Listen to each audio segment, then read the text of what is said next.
కార్మికుల పెండింగ్ సమస్యలను పరిష్కరించాలని డిమాండ్ చేస్తూ ఏఐటీసీ నాయకులు శనివారం సాయంత్రం ఆర్జీవన్ జీఎం కార్యాలయం ముందు ధర్నా నిర్వహించారు. ఆర్జీవన్ బ్రాంచ్ కమిటీ ఆధ్వర్యంలో జరిగిన ఈ కార్యక్రమం సందర్భంగా యాజమాన్య వైఖరికి వ్యతిరేకంగా పెద్దపెట్టున నినాదాలు చేశారు. అనంతరం 10 డిమాండ్లతో కూడిన వినతి పత్రాన్ని జీఎం లలిత్ కుమార్కు అందజేశారు. ఈ సందర్భంగా ఏఐటీసీ నాయకులు మడ్డి ఎల్లాగౌడ్, ఆరెల్లి పోషం మాట్లాడుతూ కమిటీల పేరుతో కాలయాపన చేయకుండా కార్మికుల పెండింగ్ సమస్యలను వెంటనే పరిష్కరించాలని యాజమాన్యాన్ని డిమాండ్ చేశారు. గుర్తింపు సంఘంగా ఏఐటీసీ గెలిచిన తర్వాత కార్మికుల సంక్షేమం కోసం, వారి హక్కుల కోసం నిరంతరం కృషి చేస్తున్నప్పటికీ కొన్ని కార్మిక సంఘాలు చేస్తున్న అసత్య ప్రచారాన్ని తిప్పికొట్టారు.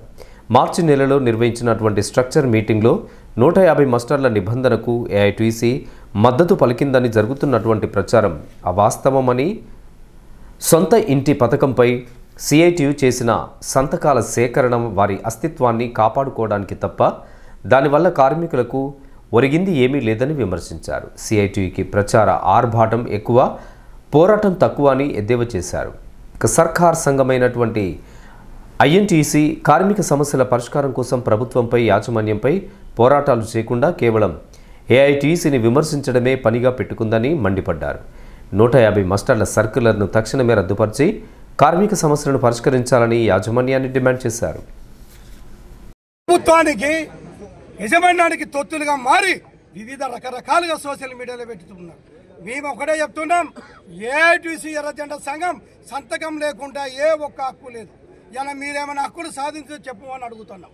ఏదన్నా ఒక అగ్రిమెంట్ కాపీ చూపించమంటున్నాం, కానీ అవి చూపించకపోగా ఏఐటీసీని టార్గెట్ పెట్టి మీరు విమర్శ చేస్తున్నారు.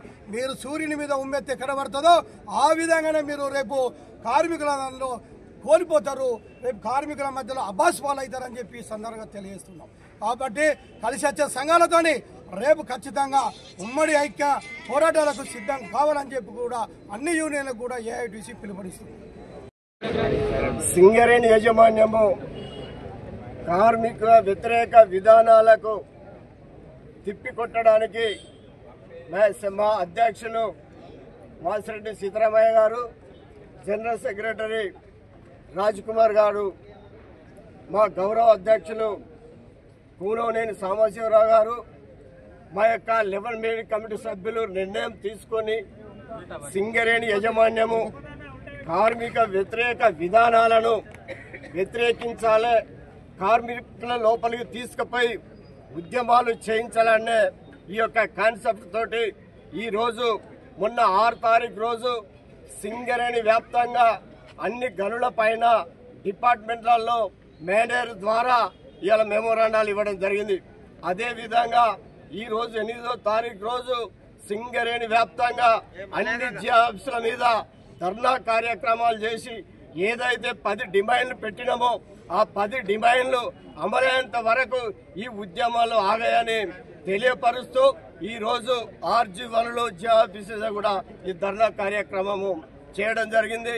ఇలా మెయిన్గా మొన్న వచ్చినటువంటి సర్క్యులర్, కార్మికులకు వ్యతిరేకించినటువంటి సర్క్యులర్ గతంలో 100 మాస్టర్లు ఉండే కార్మికులు ఆబ్సెంట్ చేస్తే దాన్ని 150 చేయడం జరిగింది.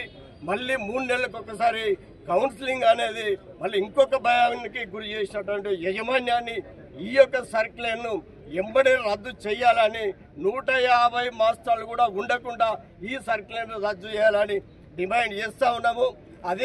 అదే విధంగా క్లరికల్ 5-6 సంవత్సరాలకు ఉంది ఇలా సింగరేణిలో పనిచేస్తున్నటువంటి క్లర్కలకు వాళ్లకు మనం 3rd కేటగిరీ ఇచ్చి వాళ్ళను పరీక్ష పెట్టి రెగ్యులరైజ్ చేయాలని కూడా ఈ డిమాండ్ పెడతా ఉన్నాం.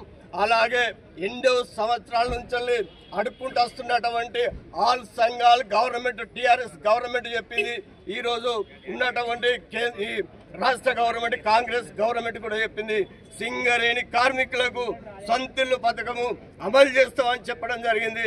అది అక్కడే ఉంది. సొంతిల్లు పథకం కూడా అమలు కావాలని, అదేవిధంగా డిస్మిస్ కార్మికులకు ఒక్కసారి 1 టైం సెటిల్మెంట్ కింద అవకాశం ఇవ్వాలని. ఇంకా ఈ కార్యక్రమంలో ఏఐటీసీ నాయకులు సంఖ్య అశోక్, మాదన మహేష్, రంగు శ్రీను, వెంకటరెడ్డి, ప్రసాద్, చక్రపాణి, సిద్ధమల్ల రాజు, సిర్ర మల్లికార్జున్, సయ్యద్ సోహెల్, చెప్ప్యాల భాస్కర్ తదితరులతో పాటు అధిక సంఖ్యలో కార్యకర్తలు పాల్గొన్నారు.